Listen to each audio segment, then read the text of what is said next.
Nais naman pong ipaabsuelto ng Ombudsman Jesus Crispin Remulla sa Sandigan Bayan ang dating DPWH Secretary Manuel Bunoan sa mga kaso nitong kinakaharap dahil sa 573 million pesos na umano'y kickback mula sa mga flood control projects. Ani Remulla sa isang pulong balitaan na pag-usapan na ang pakikipagtulungan ni Bunoan para gawin siyang state witness at ipawalang bisa ang kaso nito para tumestigo. We already have a signed agreement for the cooperation of former Secretary Manuel Bunoan to be a state witness, to be a cooperating witness. Ang nalalaman po ni Bunoan tungkol sa buong institusyon ay napakalaga upang maimbestigahan ang marami pang mga kaso batay kay Remulla.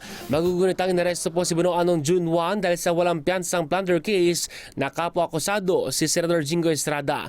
Naharap din sa hiwalay na kasong katiwalaan ng dalawa. Nakabimbing pa sa Sandigan Bayan 5th Division ang plunder case buhat sa pagnanakaw ng pondong para sana sa kontrabaha ng pamahalaan. Si Bunoan ang DPW Secretary mula na mag-umpisa si Pangulong Ferdinand Marcos Jr. sa pwesto hanggang madiskubre ang mga anomalya sa flood control sa bansa.